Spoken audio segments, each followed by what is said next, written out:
Hey Champs of Examsnet, welcome back to another session of chapter-wise discussion. We have already studied the chapters photosynthesis and respiration of plant physiology, and today we will be studying the last chapter of the plant physiology, that is plant growth and development.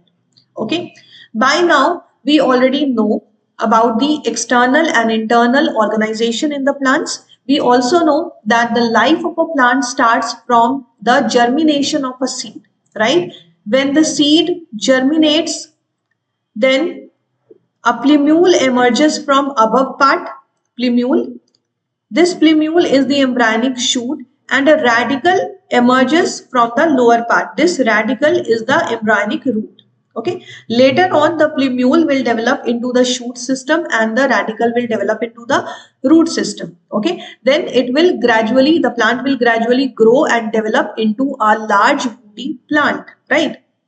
But the question here is, what are the factors that are working behind these processes, or what are the factors that are responsible for these processes in the plants? Okay, so there are definitely some external environmental factors, for example, sunlight, water, oxygen, and nutrients. But at the same time, there are internal factors which are very important in the growth of a plant. Okay, these internal factors can be genetic factors, and they can be plant growth regulators, which are also known as plant growth hormones. Okay, plant growth regulators, which in short is written as PGR. Okay, these are also known as plant growth hormones.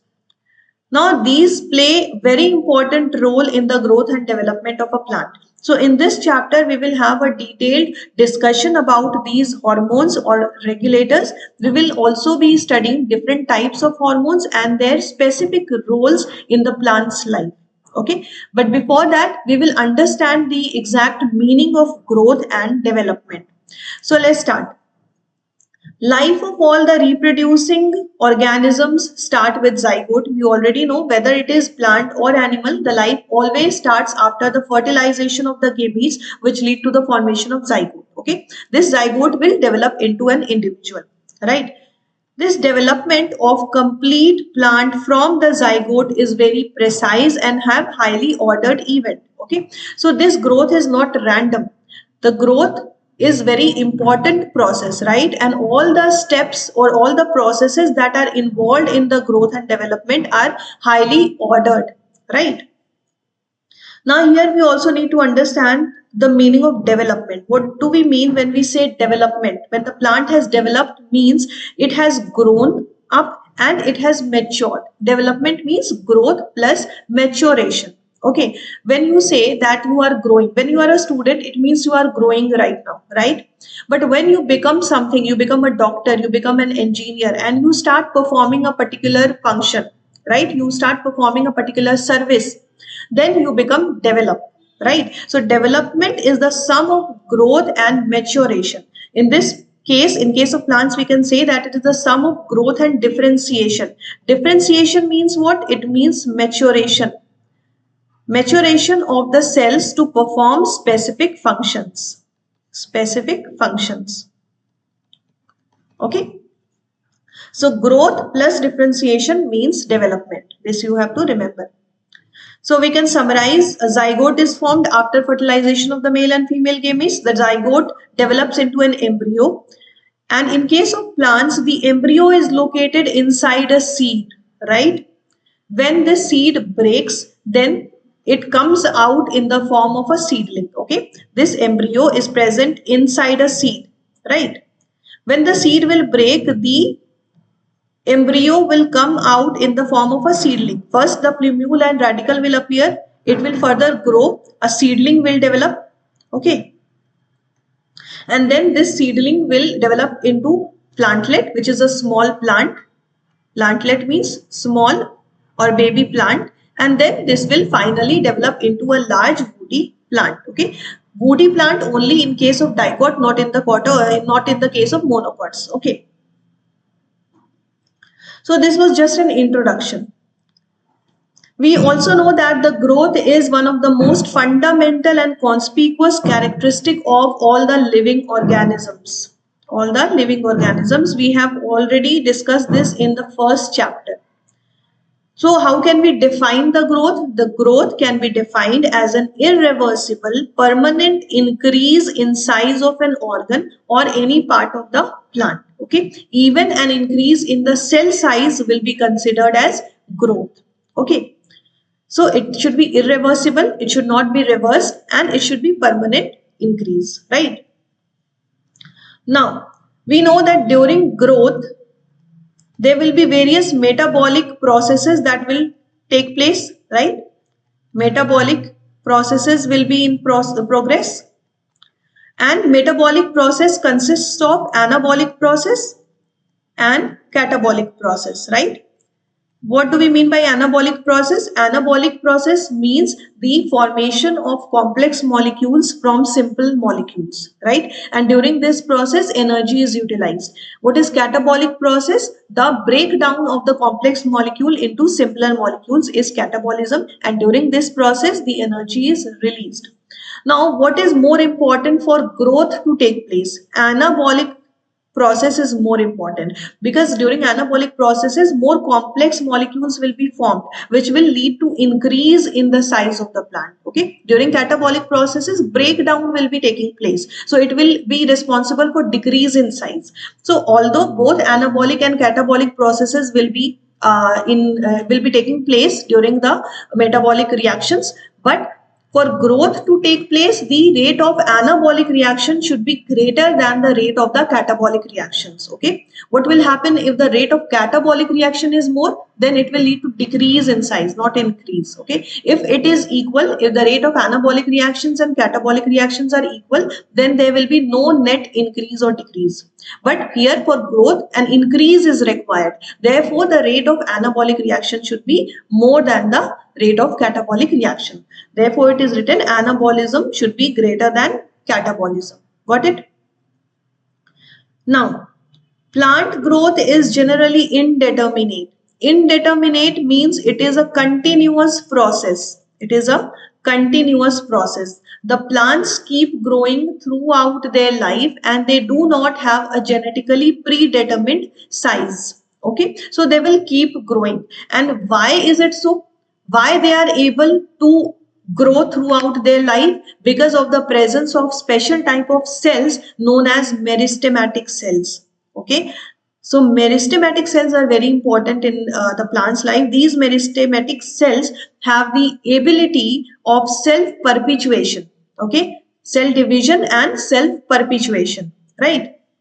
And therefore they are responsible for the unlimited growth in the plants. Okay, these meristematic cells are located at specific locations in the plant body. For example, root apex and shoot apex. At the apical positions, these meristematic cells can be found, right? And since these meristematic cells are present in the plants, therefore new cells are always getting added up in the plant's body, which lead to continuous and unlimited growth in the plants. Okay, so these meristematic cells are important.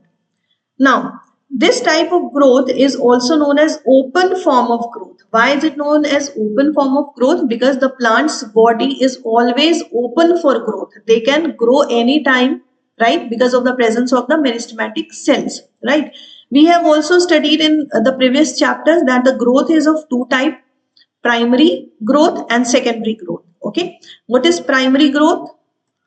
Primary growth means an increase in length of the plant. Okay, so elongation of the plant along its axis is considered to be the primary growth, whereas the secondary growth means the increase in the girth or thickness of the plant. Okay, so increase in thickness or girth of the plant is considered to be the secondary growth, right? We have already discussed this in previous chapters.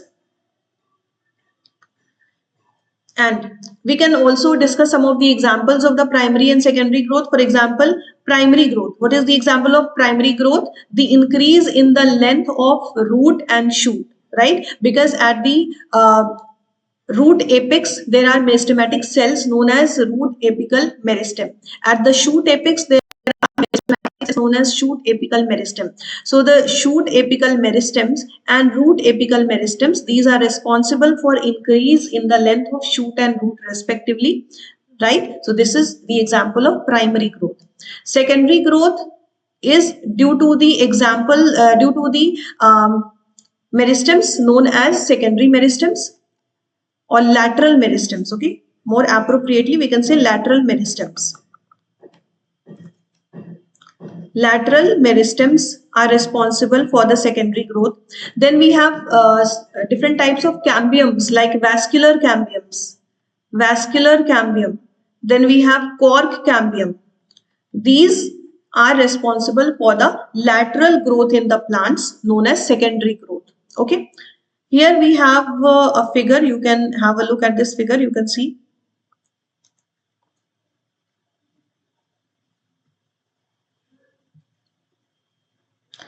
You might have seen this figure in the earlier chapters.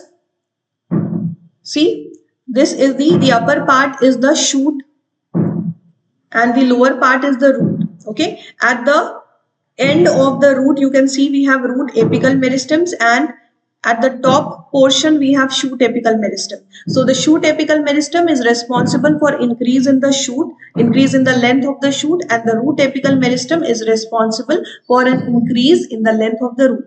These are responsible for primary growth in the plants. Okay, that is elongation. Then we have vascular cambium. Here you can see the vascular cambiums.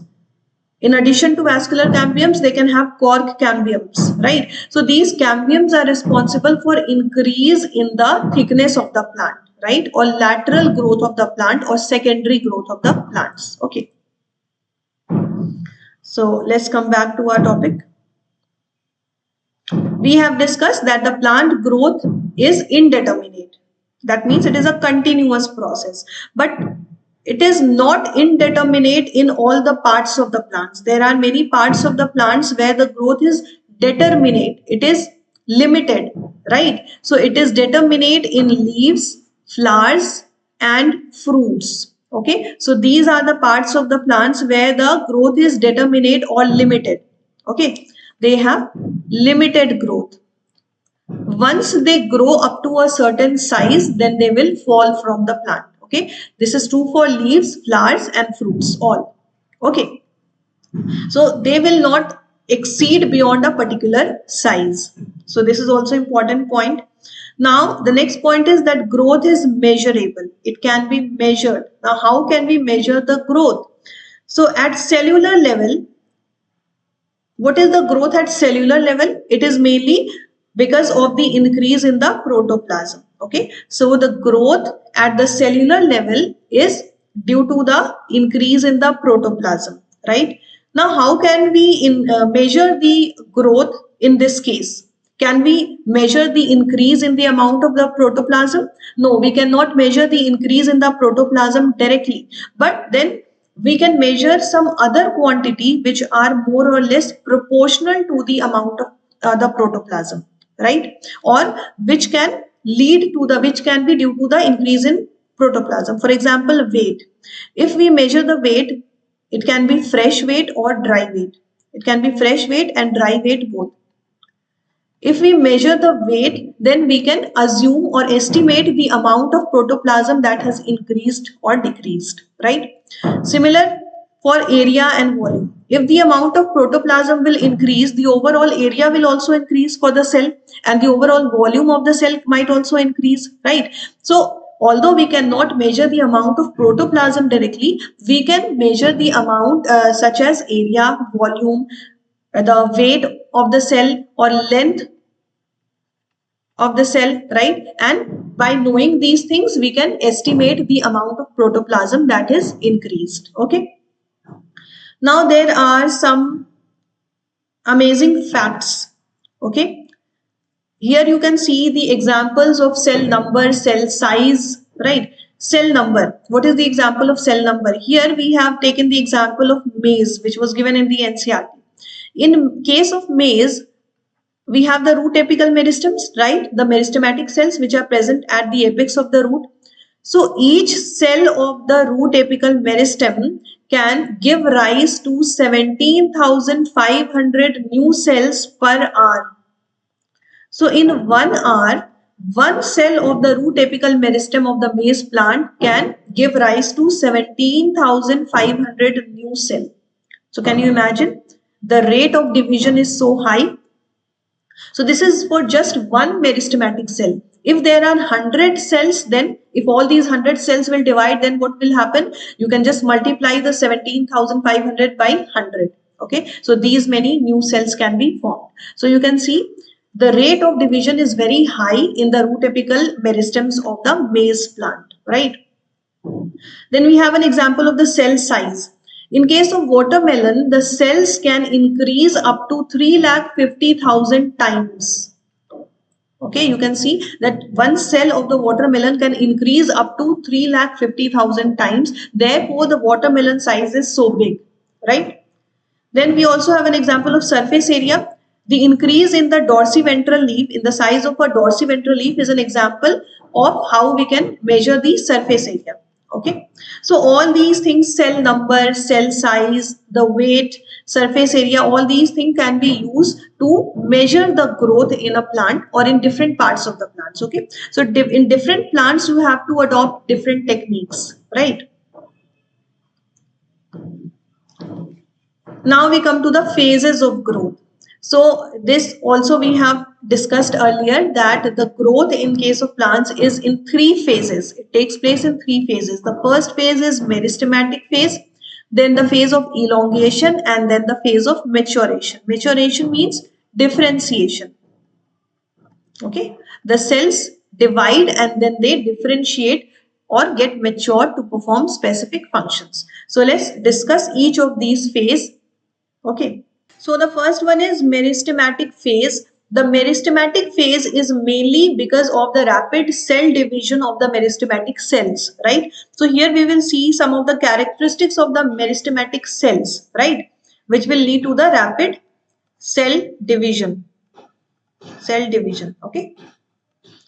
So what are the characteristics of these cells? These cells are rich in protoplasm, right? Because all the metabolic activities take place in the protoplasm, right? And these metabolic activities are important for cell division, right? So the protoplasm must be abundant in the meristematic cells.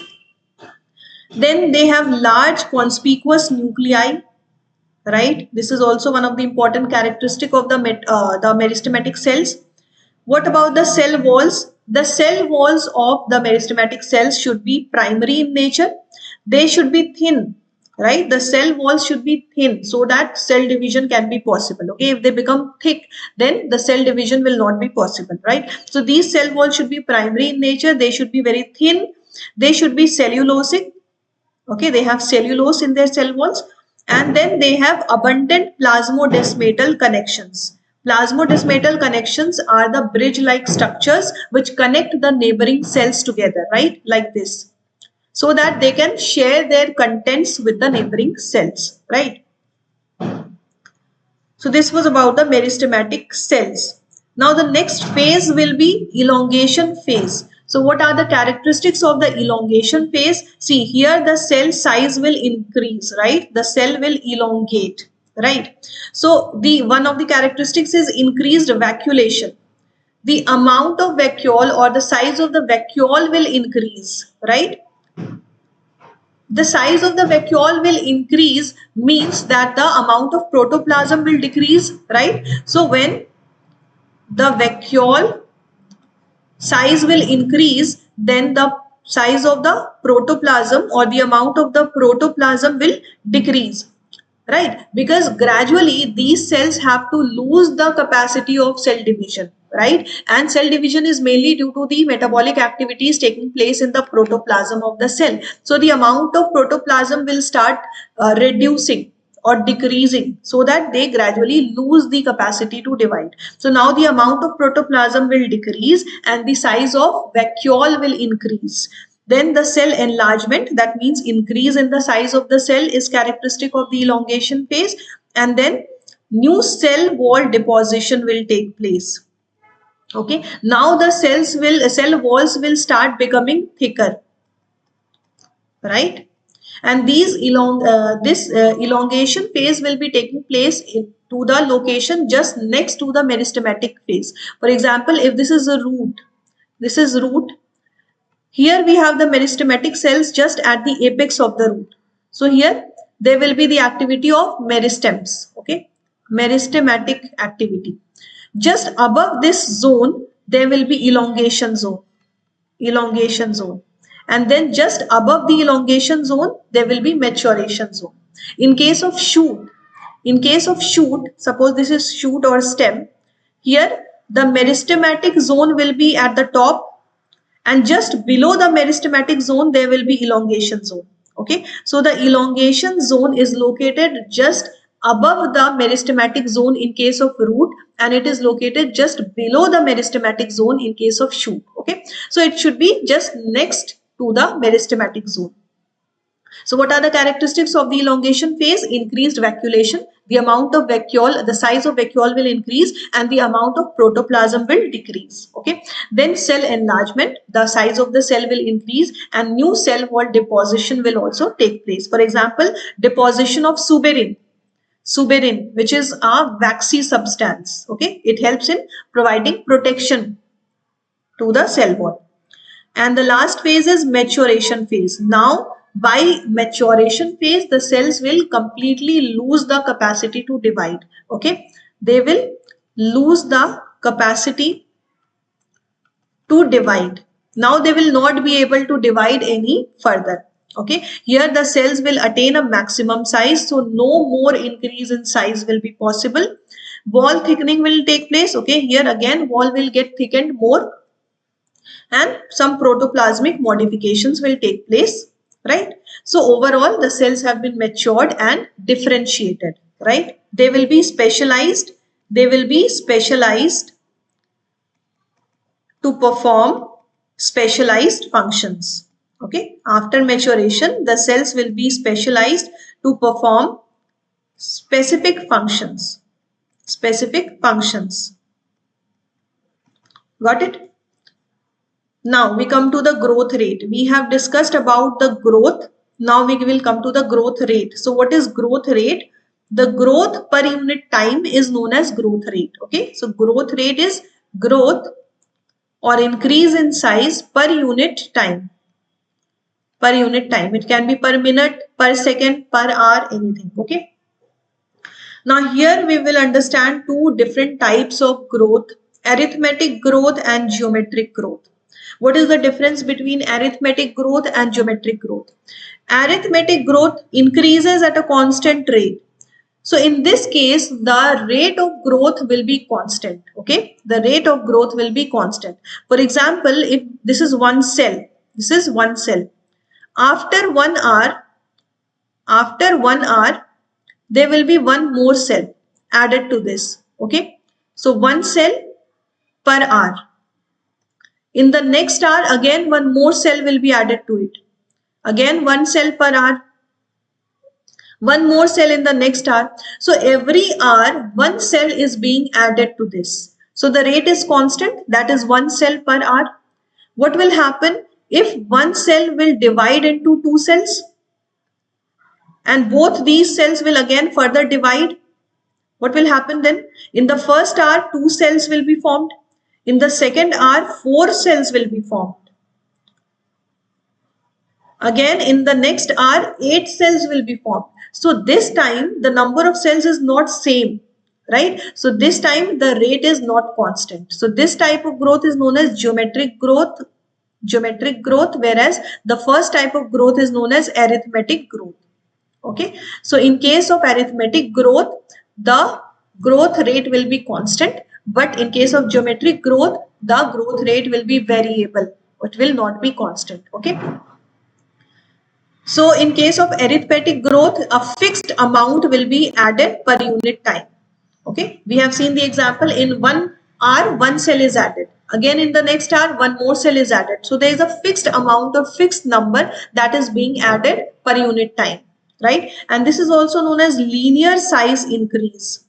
Linear size increase, because the size is increasing only in one direction. Even if you plot a graph, we will see the graph will look like this, like a straight line. Okay, the graph will look like a straight. Okay, therefore this is known as linear size increase. In case of geometric growth, as we have discussed, the growth rate will not be constant. The growth rate will be variable. Okay, variable growth rate. Variable growth rate.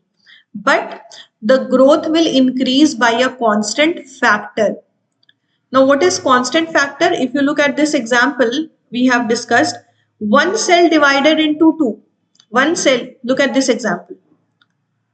One cell divided into two, right? So it became 2 times, right? Then 2 cells divided and now 4 cells were obtained. Okay, so 2 into 2 is 4. Again it became 2 times the previous one. Then again, if all these 4 cells will divide, they will give 8 cells. So again it will become 2 times. 4 into 2, 8. Okay, so each time the number of the cells is increasing by a factor of 2, right? So there is a constant factor of 2 by which the increase is taking place. Okay, or we can say that every time we have to multiply by a fixed amount per unit time. Okay, in this case it was 2. This type of increase is not linear, it is a mass increase, which is also known as exponential growth. Exponential growth. Okay, it is a type of unlimited growth. Okay, mass increase will be taking place. Here we have the example of the geometric growth. You can see this is one cell, it divided into 2. Okay, in half, we divided it from half, then it became 2. So initially it was one cell, now it has become 2 cells. So has it become 2 times? Yes. Now it is divided one more time like this. So now how many cells? 1, 2, 3, 4. Now 4 cells are there. So 2 into 2 is 4. Again it is divided into 2 times. Next time one more division happened and 8 cells are formed. So 1 cells, 2 cells, 4 cells, then 8 cells, right? So this is how the number of the cells is increasing by a factor of 2. Okay, so each time you can just multiply it by 2 to find the number of cells formed per hour or per unit time. Okay, so this is geometric growth. Again we have a representation of the comparison of arithmetic and geometric growth. Okay, so arithmetic growth, see the example of arithmetic growth is if only one daughter cell divides. Okay, if both the daughter cells will divide, then it will be geometric growth, and if only one of the 2 daughter cells will divide, then it will be arithmetic growth. Here you can see in dark blue color we have the cells which are capable of dividing, and in light blue color we have the cells which are not capable of dividing. Okay, so let's have a look at the arithmetic one first. Here you can see there were 2 cells, right? 2 cells divided into 4, right? Now 4 cells are formed, but out of these 4 cells, only 2 cells are again capable of dividing. Okay, 2 cells are disintegrated. These are dead. Okay, these are dead cells or not active cells, inactive cells. Then from these 2 cells again 4 cells will be formed, out of which 2 cells will become dead or inactive, and only 2 cells will be able to divide. So each time there are only 2 cells which are capable of dividing, right? So the growth rate is constant. Whereas in case of geometric growth, here you can see 2 cells divided into 4, 2 cells, both the cells divided, we have got 4 cells. Now all the 4 cells divided, how many cells we have got? 1, 2, 3, 4, 5, 6, 7, 8. Now we have 8 cells. Again next time we will have 16 cells, and then we will have the 32 cells. So the number of cells is increasing at a rapid rate, right? And each time they are increasing by a factor of 2. So there is a constant factor by which they are increasing. Okay. So I hope you have understood the difference between the arithmetic growth and the geometric growth. This diagram should be enough to explain the difference between arithmetic and geometric growth. Okay. Now, division of only one daughter cell after mitosis. This is an example of arithmetic growth. Okay, this is an example of arithmetic growth. And division of both the daughter cells after mitosis are the example of geometric growth. Okay, so division of only one daughter cell after mitosis is an example of arithmetic growth. Example is root elongation at a constant rate. Okay, so increase in the length of root or shoot is an example of arithmetic growth. Okay, here we have a graph showing the length of organ versus time. So on the y-axis, we have the height of the plant. On the y-axis, we have the height of the plant, and on the x-axis, we have the time. So here you can see the graph is a straight line. Therefore, this is known as linear increase. Got it? This is an example of arithmetic growth. Arithmetic growth. We will also see how the graph of geometric growth looks like. Geometric one is more important to understand. Okay. The graph of geometric one is more important.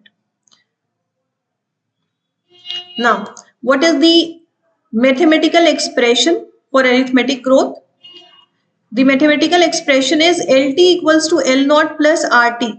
Okay, LT equals to L naught plus RT, where LT is the length at time t and L naught is the initial length, that is length at time 0. Okay, LT is the length at time t, L naught is the length at time 0, or we can say initial length. Initial length. Small r is the growth rate or elongation per unit time. Okay, so the expression you have to remember. Okay, what is the expression for arithmetic growth? LT equals to L naught plus RT. This is important. This you have to remember. LT equals to L naught plus RT. LT will be length at time t, L naught will be length at time 0, and R will be the growth rate or elongation per unit time. Now we come to the geometric growth.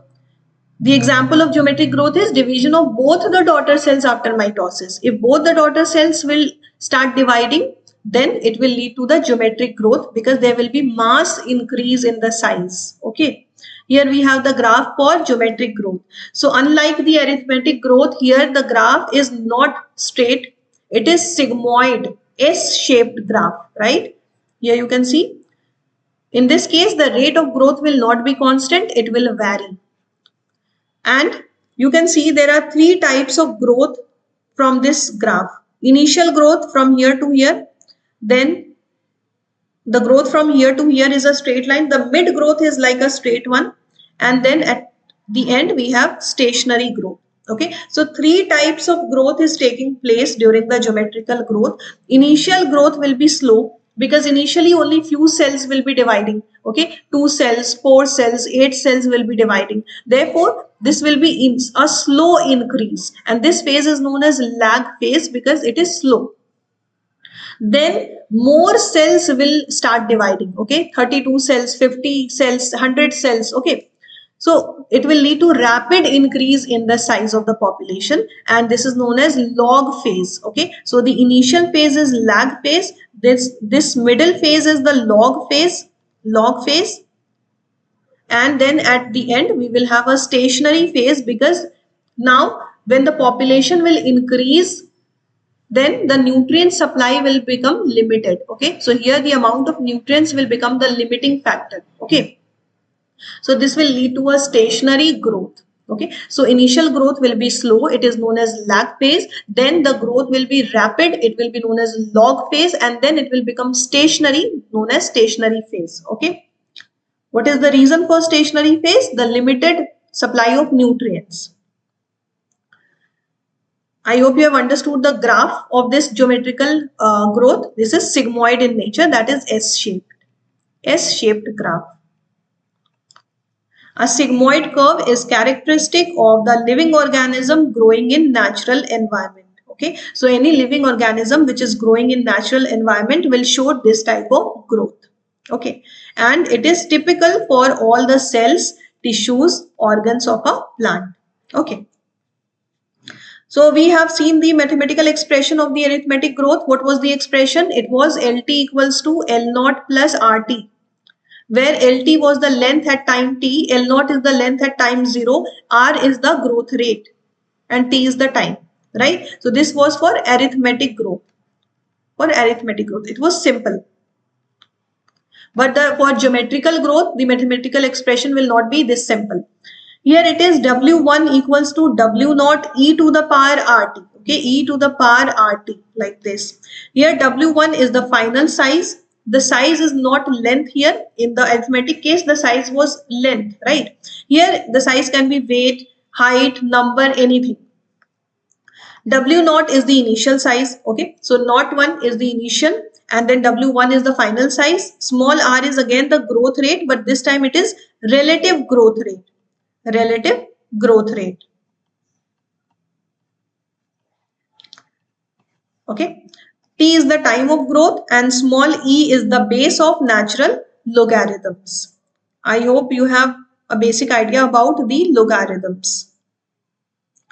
Now you have to note that here in this case, the geometrical growth, the small r is the relative growth rate, and it is also known as efficiency index because it is a measure of the ability of the plant to produce new plant material. Okay, therefore it is also known as efficiency index. Now, the growth rate can also be classified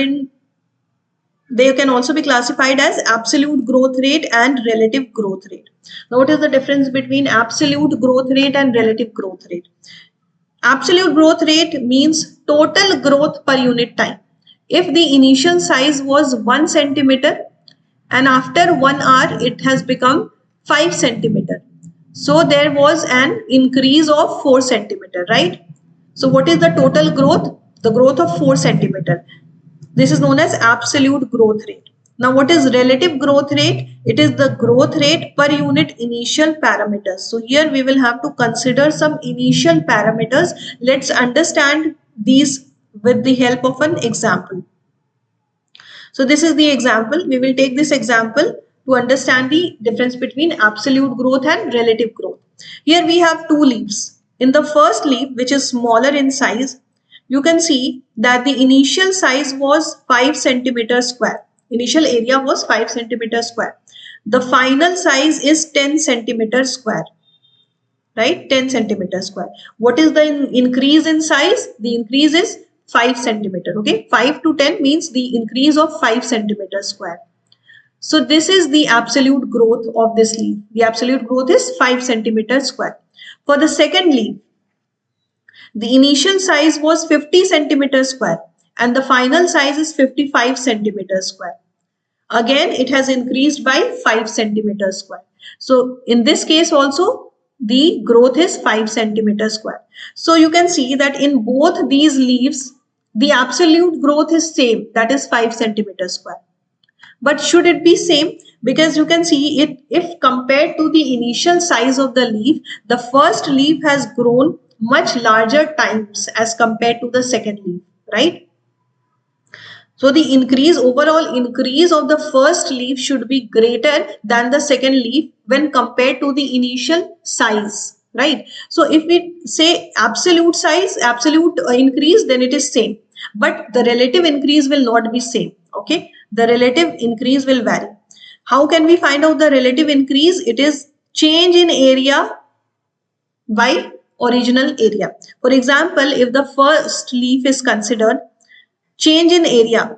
How much change in area was there? From 5 centimeter square to 10 centimeter square, there was an increase of 5 centimeter square. Okay, so change in area is 5 centimeter square upon original area. What was the original area? 5 centimeter square.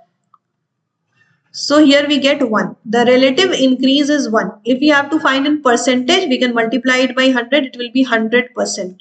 So the relative increase or relative growth in the first leaf is 100%. Similarly, for the second one, what is the increase in area? It is 5 centimeter square. From 50 to 55, that means 5 centimeter square. But what was the original area? The original area was 50 centimeter square. So this time, it will be 1 by 10. And if we find the percentage, we will multiply it by 100 and we get 10%.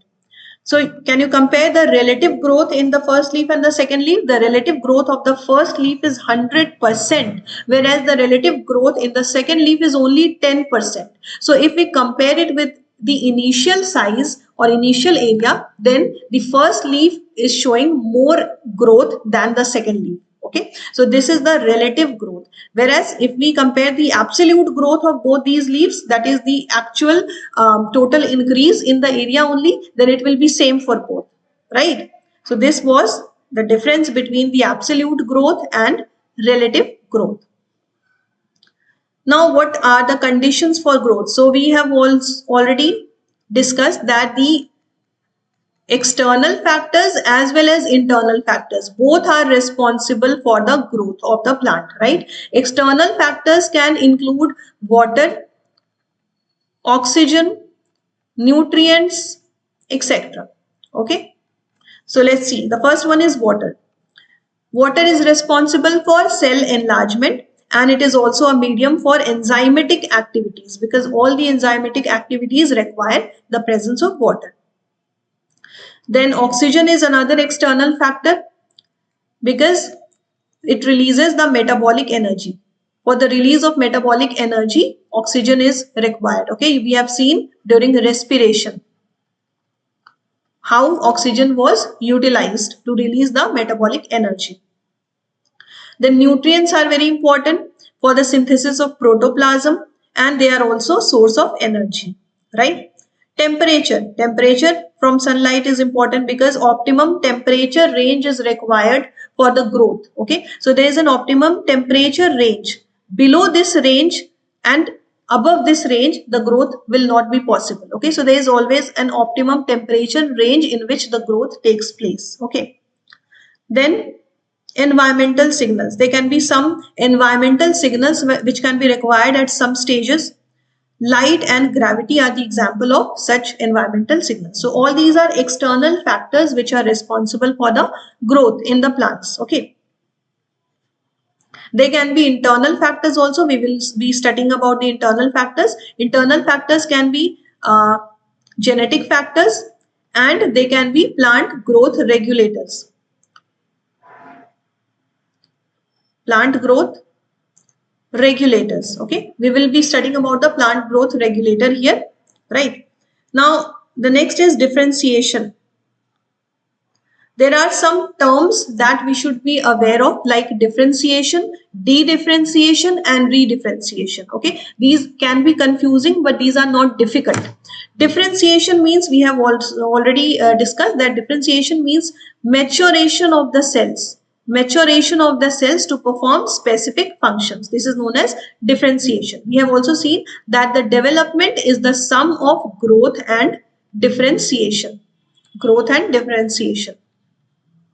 Okay, so growth we have also already discussed. We have studied the types of growth: arithmetic growth, geometric growth. We have also studied about the absolute growth and relative growth. Okay, so the topic of growth is completed. Now we will discuss differentiation, and then we will come to the development part. Okay, so differentiation means maturation of the cells to perform specific functions. Then it involves structural changes in the cell walls and protoplasm, right? Because when the cells are differentiated, now they lose their capacity to divide any further, so protoplasm modification takes place, and cell wall are also changed, because deposition of various substances takes place on the cell wall. Okay, we have also discussed about the suberin, deposition of suberin, which is a waxy substance. This is one of the example of cell wall modification. Okay, so the cell walls will become thicker, right? Now, the example is tracheary elements. For example, when the tracheary elements are differentiated, what happens? They lose their protoplasm, because protoplasm is responsible for the cell division. All the metabolic activities are taking place in the protoplasm. Now, in differentiation, they have to lose the capacity to divide. So, protoplasm is not required. Therefore, these lose the protoplasm. Then they develop a strong, elastic, lignocellulosic cell walls. Now the cell walls have to become thicker and stronger, right? to carry water to long distances under extreme tensions, because these trachyary elements are now specialized to carry water to longer distances. So the changes have to take place accordingly, right? Therefore, it is important that they have a strong and elastic cell walls, right? So this was example of differentiation.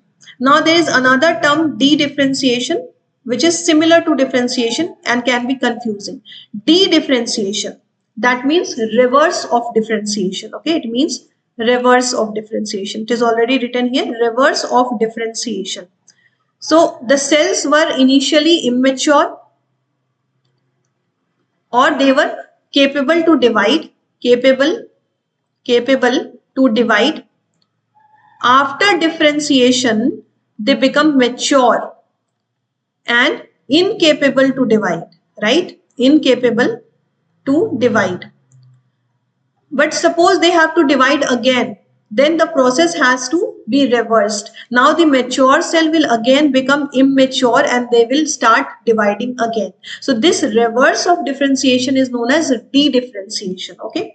So after this, they regain the capacity of cell division, and it involves formation of meristems from fully differentiated parenchyma cells. This is the example.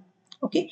So during the differentiation, the meristematic cells are differentiated to form the parenchyma cells. Now in de-differentiation, the opposite will take place. That means the parenchyma cells which were fully differentiated, now they will again become the meristematic cells and they will again have the capacity to divide. This is known as de-differentiation. Now redifferentiation. Redifferentiation can only take place after de-differentiation. This you have to remember. It can only take place only after de-differentiation. Only after de-differentiation. So if the cell was capable of dividing, for example, meristematic cell, now it has become matured. This is known as differentiation. If this matured cell again becomes the meristematic cell, it will be known as de-differentiation. Now this de-differentiated cell will again become mature. Then it will be known as redifferentiation. Okay. So de-differentiation is the differentiation of the de-differentiated cells. Okay. So it will take place only after de-differentiation. Got it? So do not get confused between differentiation, redifferentiation and de-differentiation. So now we have completed the growth and differentiation. Now we will come to the development, which is the sum of growth and differentiation. It is the sum of growth and differentiation.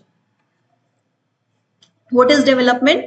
All the changes in life cycle of an organism from seed germination to senescence comes under the development.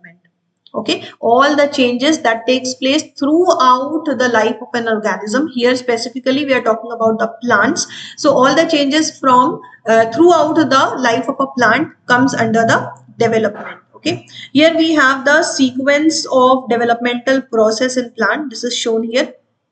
Okay, now what do we see here? We have some meristematic cells. We know that the meristematic cells are capable of dividing and self-perpetuating. So some of the meristematic cells will continue to divide and form new meristematic cells. This is a continuous process, right? So first they will undergo a plasmatic growth, because for cell division, the amount of protoplasm should be abundant. So they will undergo plasmatic growth. Now, after plasmatic growth, some of the meristematic cells will undergo cell division to give rise to new meristematic cells, right? Rest of the meristematic cells which have not undergone cell division, they will get differentiated and matured to perform specialized functions. Okay, so the rest of the meristematic cells will undergo differentiation. During differentiation, they will have to undergo cell elongation and expansion, as well as maturation. So expansion and maturation, these are part of differentiation process, right? And after differentiation, they will get matured. And now what will happen after maturation? These matured cells will undergo a period of senescence. That means a process of aging. So they will start growing older and eventually they will die. Okay, so this was the developmental process in plants. Let's summarize this. We know that the meristematic cells are capable of dividing and self-perpetuating. So some of these meristematic cells will undergo cell division to give rise to new meristematic cells. Rest of the cells will undergo differentiation and maturation, and they will get matured to perform specialized functions. After maturation, they will undergo a period of senescence or a process of aging. They will grow older and eventually they will die. So this is a cyclical process. This will continue. Okay. So I hope you have understood this. Now let's move to the next topic, plasticity. So what is plasticity? See, during the life cycle of a plant, it will have to undergo different environmental conditions, right? The environmental conditions can be very harsh as well. It can be in air, it can be in water, right? So it will lead to different environmental conditions. And the plant will also have to undergo different life stages, for example, juvenile phase, adult phase, right?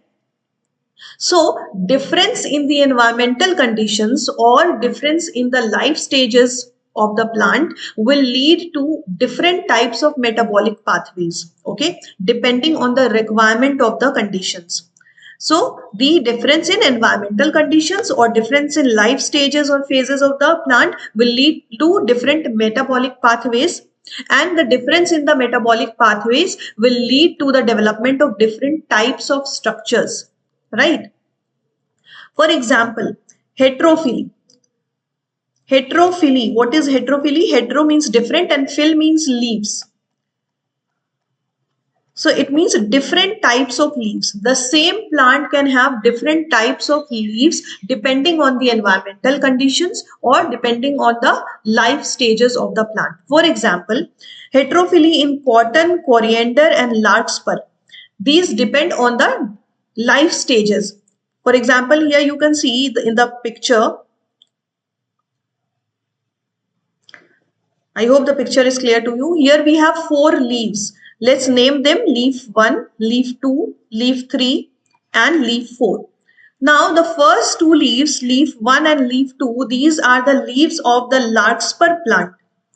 Here, the difference in the structure is due to difference in the life stages. The first leaf is the leaf in case of juvenile phase when the plant is younger, right? And the second leaf is the leaf of the larkspur in the adult phase. So the plant is same, but the structures are different because they are during different life stages of the plant. In the juvenile phase, it is a smaller leaf having a different types of structure, and during the adult phase, the structure is different, right? So this is an example of heterophily. The other example you can see here, the next 2 leaves, leaf number 3 and leaf number 4. Here you can see these are entirely different structures. Okay. Leaf number 3 and leaf number 4 do not look like each other, right? But these are the leaves of the same plant, that is buttercup. Buttercup. Now the leaf number 3, the first leaf, is the leaf when the plant is in air or in the terrestrial habitat, and the second leaf is the leaf of the buttercup when it is in aquatic environment. So the plant is same, but the environmental conditions are different. In terrestrial condition or in the air, the structure is different, and in aquatic environment, the structure is different. Okay, so the same plants can have different structures in different environmental conditions or different life stages of the plant. Okay, this is known as plasticity. Heterophily is the example of plasticity. There can be other examples you can search on the net. In NCERT, this example is given. So we have understood that the terms growth, differentiation and development are closely related events in the life cycle of a plant, and in general we can summarize that development is sum of growth and differentiation. Okay, we have discussed about growth, differentiation and development. Okay, development we will continue. We will now study the factors which are responsible for development. Okay, so development is under control of extrinsic factor, that means external factors, as well as intrinsic factor, that is internal factors. We have already discussed about the external factors such as water, sunlight, oxygen, and nutrients. We have already discussed about these external factors. Now, internal factors can also be of two types. They can be intracellular, that means they can be present within a cell, or intercellular, that means they can be present outside the cells, or in between different cells. Okay. The example of intracellular factors are genetic factors, which we don't have to study here. We will study in different chapters in class 12. Okay. So the intercellular factors are the factors that we have to study about. The examples are plant growth regulators, also known as plant growth hormones. These are intercellular factors which are responsible for the development in the plants. Okay, so these are present outside the cells or in between different cells, right? They can act as the messengers from one cell to another. So the next topic is plant growth regulators, which are example of intercellular factors. Okay, so this you have to remember. These are the intercellular factors which come under the category of intrinsic factors. Okay, so what are the characteristics of the plant growth regulators? These are small molecules which are present in between the cells. Okay. They can have diverse chemical composition. Okay, these can be of different types depending on the chemical composition. For example, they can be indole compounds like indole 3-acetic acid. So this is one of the most common plant growth regulator, indole 3-acetic acid, which is a type of indole compound. These regulators can be adenine derivatives. For example, N6-furfuryaminopurin and kinetin. So kinetin we have to study in this chapter, okay? And one type of kinetin is cytokinin. Cytokinin. This we will study. Now these plant growth regulators can be carotenoid pigments. Okay, they can be carotenoids. For example, abscisic acid. This is an example of carotenoids. Then they can be terpenes. For example, gibberellic acid. Now gibberellic acid can be of again different types. For example, GA1, GA2, GA3. GA is the short form of gibberellic acid. Okay, so GA1, GA2, GA3, these are different types of gibberellic acid. In this chapter, we have to study about GA3. Okay, then these can also be in the form of gases. Ethylene is the most common example of gaseous PGRs. Okay, ethylene is a gaseous PGR. Okay, it is in the form of gas. So let's summarize this. There are different types of plant growth regulators depending on the chemical composition. They can be indole compounds, they can be adenine derivatives, they can be carotenoids, they can be terpenes, and they can also be gaseous in nature. Okay, we have seen the examples of each one of them. We will also study about different examples, okay, in detail. Now these plant growth regulators can be of two types. They can be promoters and they can be inhibitors. Okay, regulator means they will regulate or control the activities of the plant. Right now, this regulation can be in the form of promotion or inhibition. Okay, they can have promotory function or they can also have inhibitory function. So first, let's study about the promoters or plant growth promoters. These have growth promoting activities, right? Their activities will promote the growth in the plants. Then they will also be involved in cell division. They can be involved in cell enlargement, pattern formation, tropic growth. What is tropic growth? Tropic growth means growth in a particular direction, growth of the plant in particular direction or specific direction in response to an external stimulus. Okay, in response to external stimulus, or plural will be external stimuli. So when the plant starts growing in a particular direction in response to an external stimulus, for example, sunlight can act as the stimulus. Okay, so sometimes you will see that the plant will grow towards the sunlight. Okay, its direction will be towards the sunlight. Sometimes it can be away from the sunlight. Okay, so this is known as tropic growth, growth in a particular direction in response to some external stimuli. Okay, so this is known as tropic growth. So the plant growth promoters are responsible for this type of growth. Okay, they can be involved in flowering or fruiting process and seed formation as well. So this is a factual information you have to remember. Where are the plant growth promoters involved? They are involved in the growth promoting activities. They can be involved in cell division, cell enlargement, pattern formation, tropic growth, flowering or fruiting, as well as seed formation. Okay, so this is the thing to remember. Examples of the plant growth promoters are auxins, gibberellins and cytokinins. We will study about each one of them in detail. Okay, so auxins, gibberellins and cytokinins, these are examples of plant growth promoters. They will have growth promoting activity.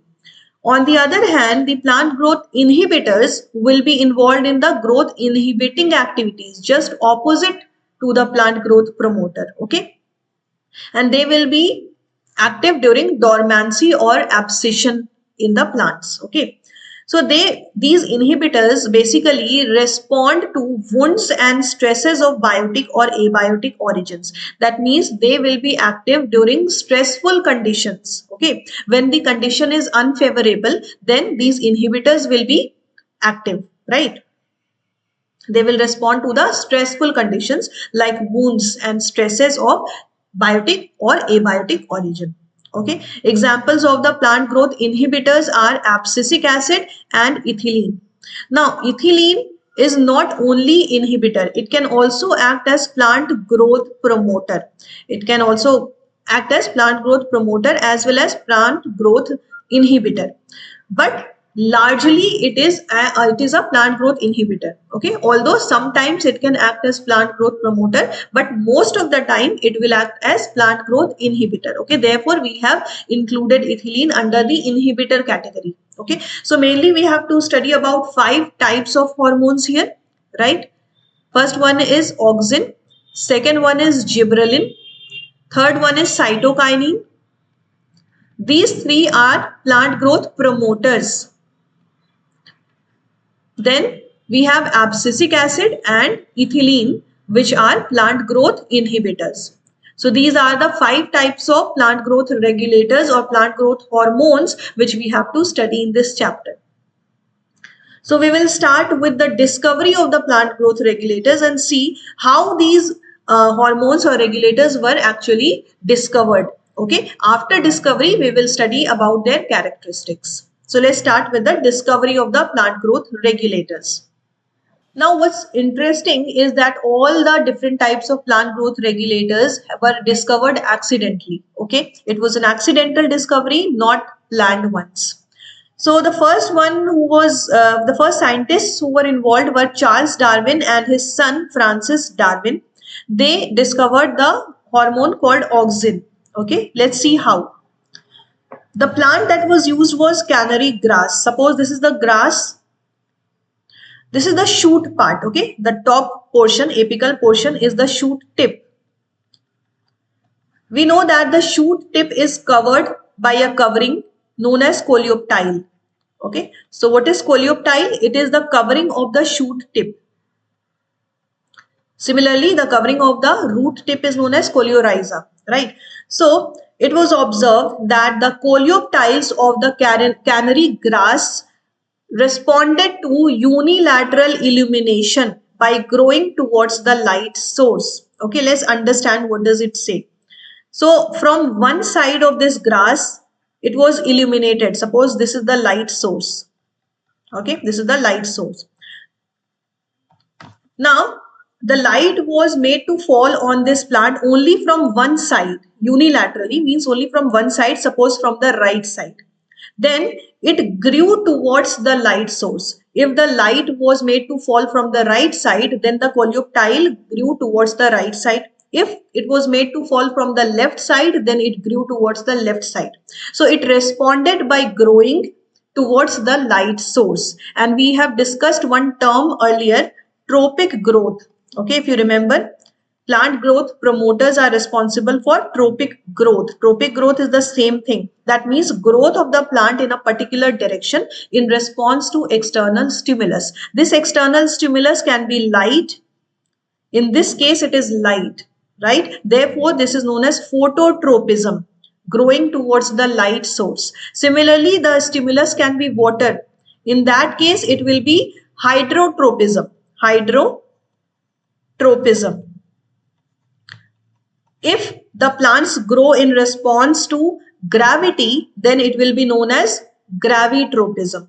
Gravitropism. So the trophic growth or tropism can be of different types: hydrotropism, gravitropism, phototropism. In this case, it is the example of phototropism because the plant grew towards the light source. Okay, so it was concluded that the coleoptile, that is the covering of the shoot tip, was the site of transmittable influence. So there was something that can be transmitted from one place to another, and this substance was located in the coleoptile of the grass, and this substance, which is the transmittable influence in this case, caused bending of the entire coleoptile.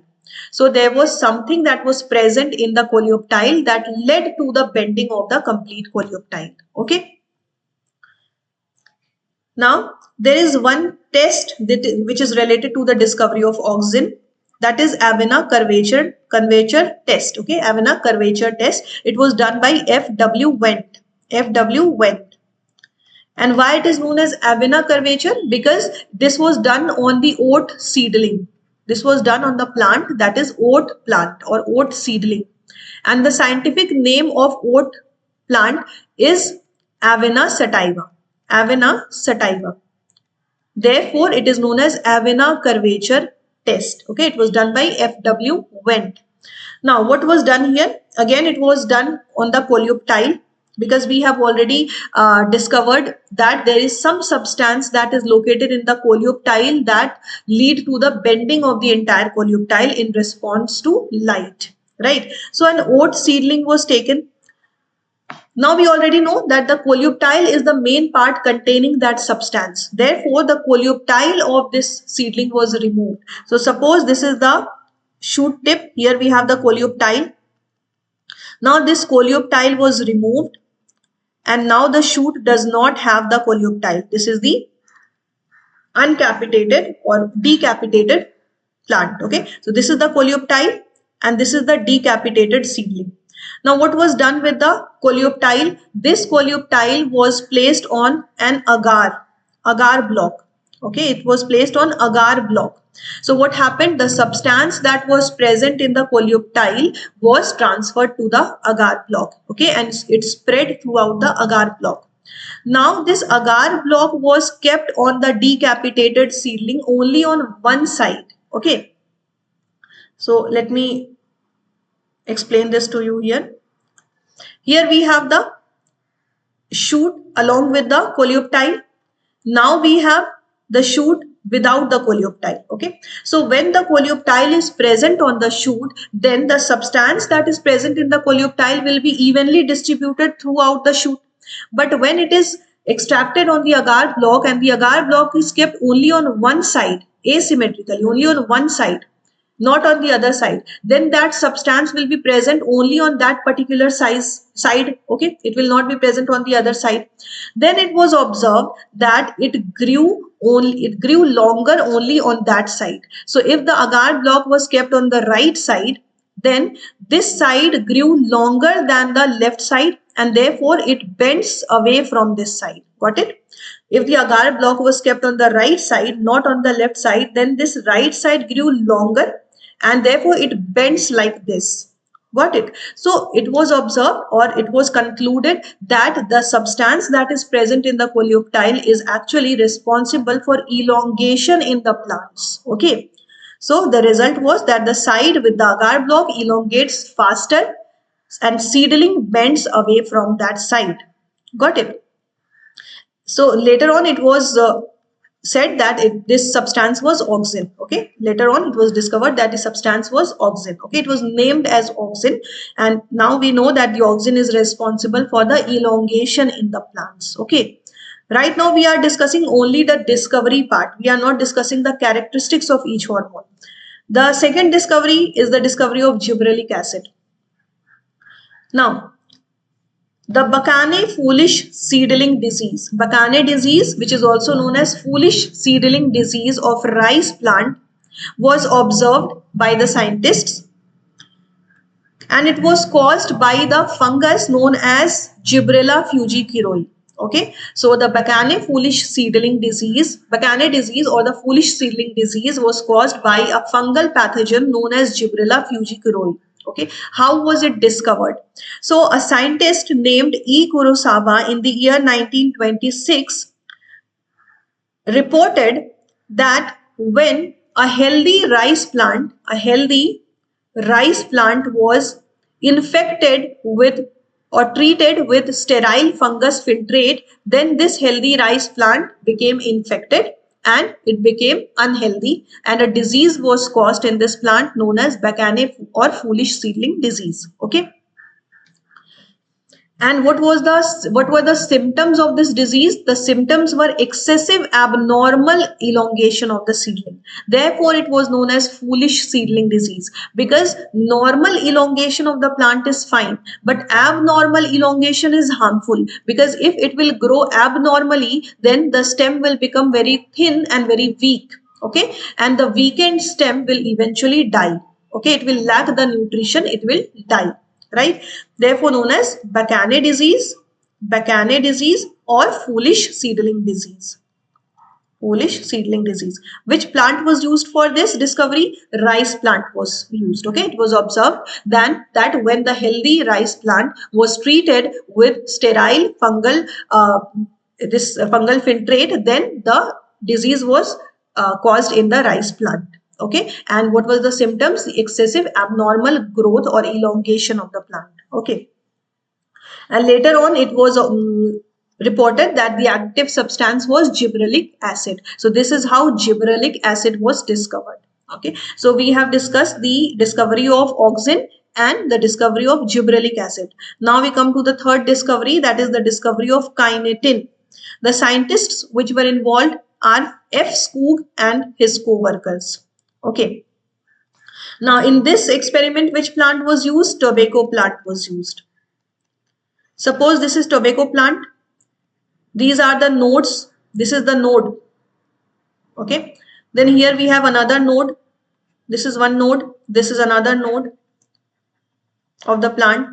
And this is internode. This is internode, right? These are the basic things that you should know. Now, from the internodal segments of the tobacco plant, a mass of undifferentiated cells proliferated. Okay, this mass of undifferentiated cell is known as callus. What is callus? It is a mass of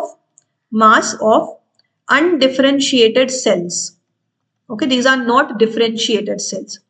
So a mass of undifferentiated cell, which is known as callus, proliferated from the internodal segment of the tobacco plant. But this proliferation of callus required two things. First thing was auxin. This was compulsory. Auxin was required for the proliferation of callus. In addition to auxin, one more thing was required, right? It could be extracts of vascular tissue, yeast extract, or coconut milk, or even DNA. Okay, so the proliferation of callus from the internodal segment of the tobacco plant required two things. First thing was auxin, and the second thing was any one of these: extract of vascular tissues, yeast extract, coconut milk, or DNA. Any one of these were enough. Okay, that means there was some substance that was common among these things. Therefore, one of these could be enough, right? So now it was the task to find that substance which is present in these things, right? So later on, Miller and Skoog, both scientists, identified and crystallized that compound from these, and this compound had cytokinesis promoting activity. Okay, that means this substance which was isolated from these had cytokinesis promoting activity. That means it was responsible for the cell division. Cytokinesis means division of the cell. Okay, so this substance was responsible for the cell division. Okay, and later on it was named as kinetin. What was the name of the substance? Kinetin. So we know that this hormone or substance or regulator kinetin has the activity of cell division. Okay, it is responsible for cell division. Now fourth regulator is abscisic acid. Now how was this abscisic acid discovered? It was discovered in during mid 90s during three independent researches. Okay, so three different kinds of inhibitors were identified in three different researches. Okay, they were not identified during one research. Three independent researches were performed, and during them three different regulators were identified. These were inhibitor P, abscission 2 and dormin. Now later on it was found that all these three were chemically identical and a common name was given to them, that was abscisic acid. Okay, so a common name that was given to them is abscisic acid, and this is how abscisic acid was discovered. Okay, so we have already discussed about the discovery of four plant growth regulators: auxin, cytokinin, not cytokinin specifically. We have studied about the discovery of kinetin. Okay, so auxin, kinetin, gibberellic acid and abscisic acid. Now we have the fifth and the last regulator whose discovery we have to discuss. It was discovered by H. Cousins in the year 1910. Now it was observed that this regulator is a gaseous regulator. Okay, this is in the form of gas. So earlier they didn't know what was it. They just observed that there was some volatile substance which was released from the ripened oranges. It was released from ripened oranges, and this hastens the ripening of the stored unripened bananas. Okay, so there were stored oranges. Okay, these are ripened. These oranges were ripened. Then there were bananas. These bananas were unripened, right? Now, from these ripened oranges, some volatile substances were released, and these volatile substances, when reached to unripened bananas, it led to the ripening of the bananas. That means the substance which was discovered was capable of ripening the fruits, and it is also released from the ripened fruits. Okay, then later on it was found to be ethylene. Okay, so ethylene is a gaseous plant growth regulator, gaseous PGR. It is released from the ripened fruits.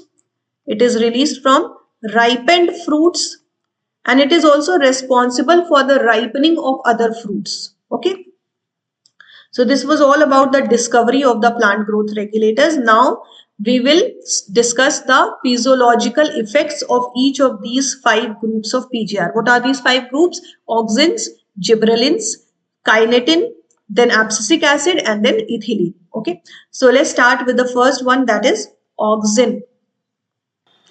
The term auxin is derived from the Greek word auxine, which means to grow, because we know that the auxin is a growth promoter. Okay, plant growth promoter. It has a growth promoting activity, and the word auxine means to grow. Therefore, this term was given to it.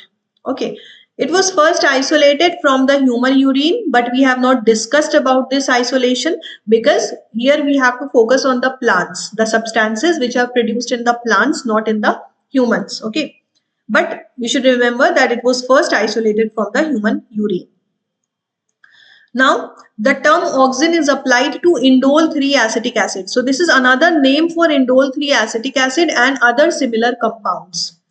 Where is it produced? The auxin is produced in the growing apices of roots and shoots. We have already discussed this in the apical positions, right? Now, they can be natural or synthetic in nature. Okay, the examples of natural auxins which are produced in the plants are indole 3-acetic acid and indole butyric acid. So, indole 3-acetic acid and indole butyric acid are the examples of natural auxins. They can be synthetic auxins as well, which are formed artificially. So, the examples of synthetic auxins are naphthalene, acetic acid and 2,4-dichlorophenoxyacetic acid. Okay, so naphthalene acetic acid and 2,4-dichlorophenoxyacetic acid, these are examples of synthetic oxins, whereas indole 3-acetic acid and indole butyric acid are the examples of natural oxins. So you should remember the examples of both natural and synthetic oxins. Now they are used extensively in agriculture and horticulture. So this is the most important part. What are their roles in agriculture? So they help in initiating the rooting in stem cutting. Okay, they help to initiate rooting in the stem cutting, which is a type of plant propagation technique. Okay, stem cutting is a widely used plant propagation technique. During this technique, this auxin helps to initiate the rooting. Then it also promotes flowering. For example, in pineapples, it can prevent the early drop of fruits and leaves. Okay, early drop of fruits and leaves, but it will promote abscission of older and mature ones. So it has different type of roles in the younger parts and older parts. If the parts are younger, for example, young fruit, young leaf, then it will prevent their drop. It will prevent their drop.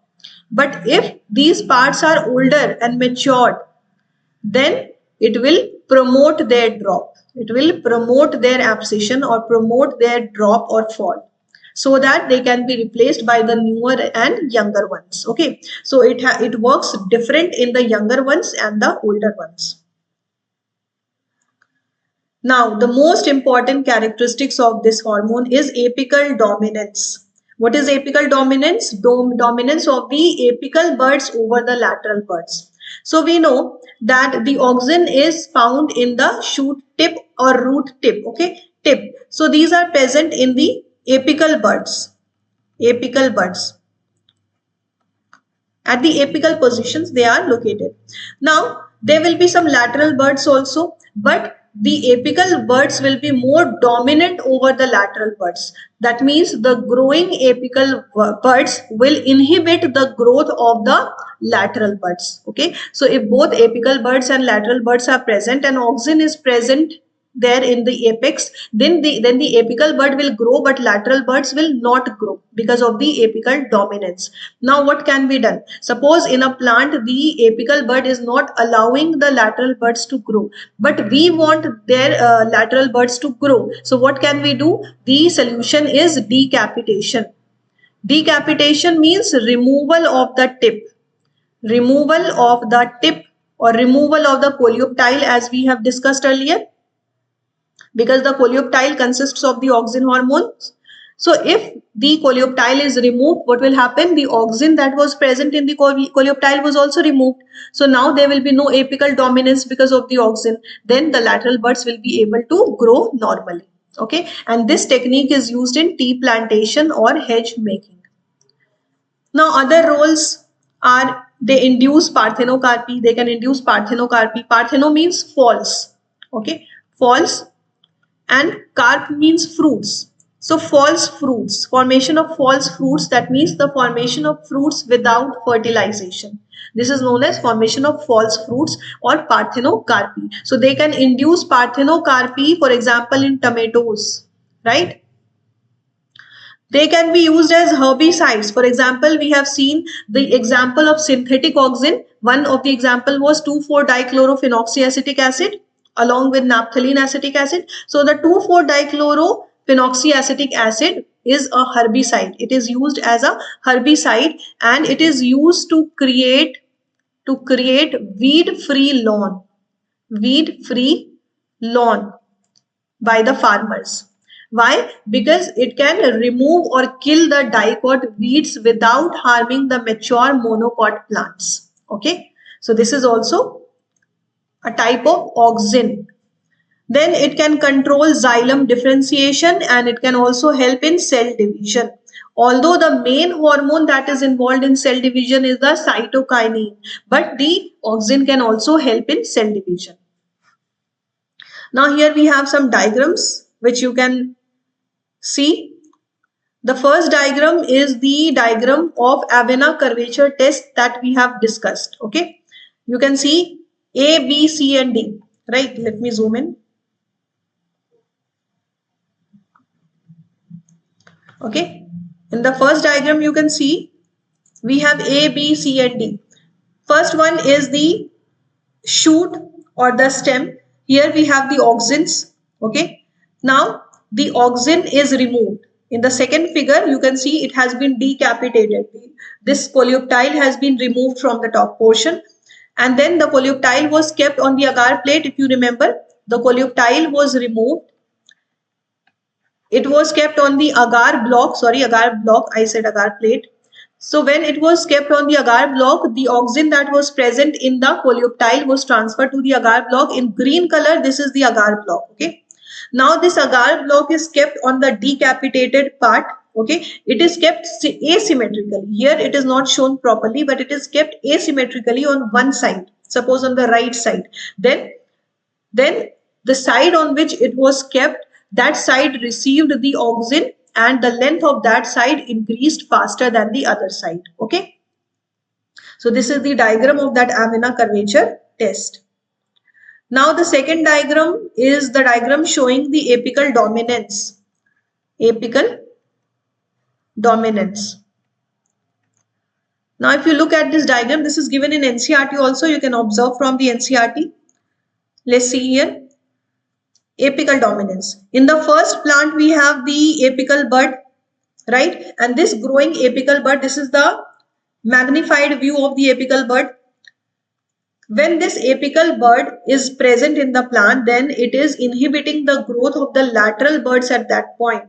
But when this apical bud is removed, in the second plant you can see this apical bud has been removed from here and then a lateral bud has grown. Okay, in the first one there was no lateral bud, and in the second one when the apical bud has been removed, then the lateral bud could grow well. Okay, so this is the example of apical dominance. In the first plant apical dominance is present. In the second plant the apical dominance is not present because the apical bud has been removed. Okay. So auxin is completed. Now we'll come to the second hormone, that is gibberellin or gibberellic acid. Now gibberellic acid can be of different types. For example, gibberellic acid 1, gibberellic acid 2, gibberellic acid 3, etc. But the most common is gibberellic acid 3. It was one of the first to be discovered and it is one of the first to be extensively studied. Okay. Or simply we can write it is one of the most studied, one of the first to be discovered and one of the most studied hormone under the gibberellic acids. Okay. Now, what is the function of the gibberellic acid? First of all, it is acidic in nature, therefore it is named as gibberellic acid, right? It can increase the length of the axis. Okay, it can increase the length of a plant, for example, in grapes stalks. So in grape stalk, if you spray some gibberellic acid, it will increase the length of the grape stalk. It can also help in the elongation and improvement of the shapes of some fruits, for example, in apples. So it causes the apples to elongate and improve in shape. Then the third one is delay in senescence. So it can delay the senescence. When the senescence period will be delayed, then the fruits will remain longer on the plants. And once they remain longer on the plants, they will stay longer in the market as well. Okay. So this delay in senescence is used to extend the market period of the fruits. Okay. Now gibberellic acid 3, GA3, can speed up the malting process in the brewing industry. So all these things you have to remember. These are the facts about the gibberellic acid. Okay, it can speed up the malting process. Now they can increase the sugarcane yield because we know that the sugarcane stems store the sugars, right? Where are the sugars stored? In the stems of the sugarcane. So longer the stem of the sugarcane, more will be amount of sugar stored there. Okay, and we know that the gibberellic acid increase the length of the stem. So when the length of the stem will increase, then the amount of sugar stored in it will also increase, and this way it will help in increasing the yield of the sugarcane plant. Got it? And this yield can be increased by as much as about 20 tons per acre. Okay, so it has a huge effect on the sugarcane plant. So This is very important. It can be asked which hormone is used to increase the sugarcane yield. So it is gibberellic acid, and specifically it is GA3, not GA1 or GA2. Now, if it is spread on the juvenile conifers, there it will hasten the maturity period. Okay, so if you spray the gibberellic acid on the sugarcane plant, it will help in increasing the yield of the sugarcane by increasing the length of the stem. If you spray this on the juvenile conifers, then it will hasten the maturity period, which will lead to early seed production. Okay, so it has different roles in different plants. Eventually, the yield is increasing in all the plants. Okay, then it can promote bolting in the plants like beet, cabbages, or plants with roseate leaves. What is bolting? It is internode elongation prior to flowering. Okay, so before flowering, the internodes elongation is known as bolting, and this hormone gibberellic acid can promote the bolting process. Okay, and the examples are here, the plants in which it can be used: beet, cabbages, or plants with roseate leaves. Now we come to the third hormone, that is cytokinins. So the cytokinins were discovered as kinetin, which is a modified form of adenine. You would have heard of purine and pyrimidine. So adenine is a type of purine, right? And kinetin is a modified form of adenine. It was discovered from autoclaved herring sperm DNA by Miller and co-workers. So the scientists that were involved were Miller and co-workers. And what was the process? Herring is a fish. Okay, herring is a type of fish. So a fish was used for this. The sperm of the fish was collected. From the sperm, DNA were extracted, and then this DNA was sent for sterilization. Okay, so the DNA were sterilized by using the autoclave machine. Okay, autoclave machines are used for sterilization process. Okay, so the sperm, the DNA from the sperm of the herring fish was collected or extracted, and it was sterilized using the autoclave machine. So from this autoclaved DNA, the kinetin substance was isolated or discovered. Got it? Now, it does not occur naturally in the plants. So we can see that again this time it was first discovered from an animal, not from a plant. But in this chapter we have to focus on the plants. So there was a search for kinetin-like substance which could be produced or discovered from the plants. Okay. So the first naturally occurring cytokinin which was isolated from the plant was zeatin. Okay, it was isolated from the corn kernel and coconut milk. This was the first kinetin or cytokinin which was discovered from the plant. And it is synthesized, since we know that cytokinins means what? See, cytokinins. Why they are known as cytokinins? Because they have the capability of cell division. They do not divide, they help in cell division. Okay, they help in cell division. Therefore, we can say that they help in cytokinesis, and that's why the name cytokinin is given to them. Okay, because they help in cytokinesis or the cell division.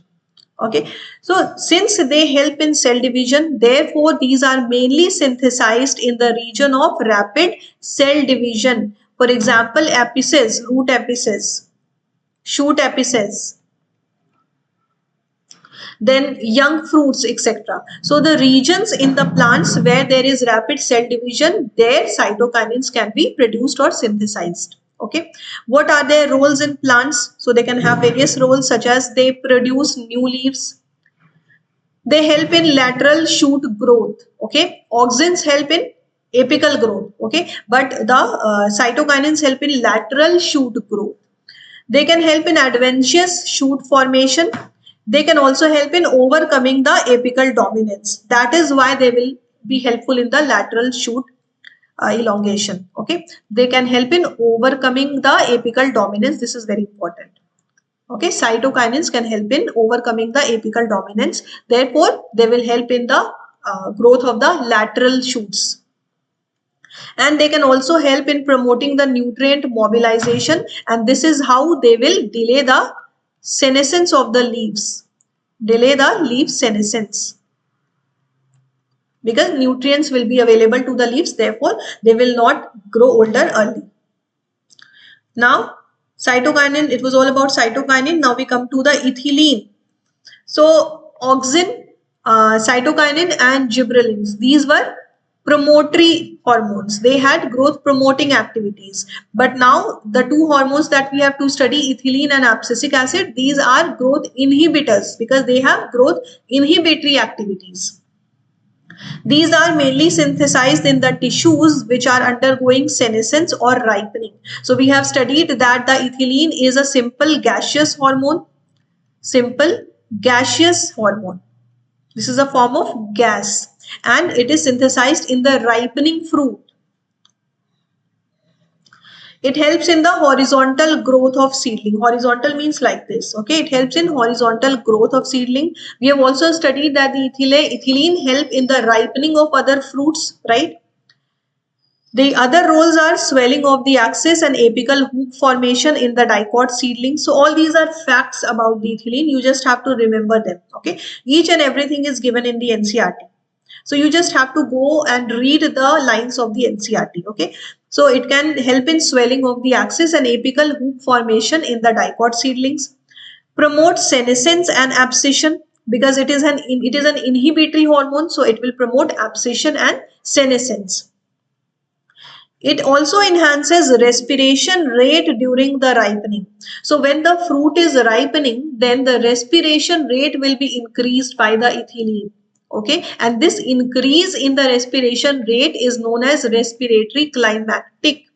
So which hormone is involved in the respiratory climactic? Ethylene hormone. This you have to remember. Now it can break seed and bud dormancy. Okay, it helps in breaking the seed and bud dormancy, and therefore it can help to initiate the germination of the seed, for example in peanut seeds. Okay, then sprouting of the potato tubers. It can promote rapid internode or petiole elongation in deep water rice plants.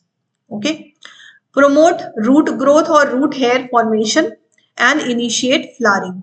So all these are the roles of ethylene hormone or ethylene regulator. Okay, and you have to remember that ethylene is largely an inhibitor, although it can also have promoting function, but largely it will be an inhibitor. Okay.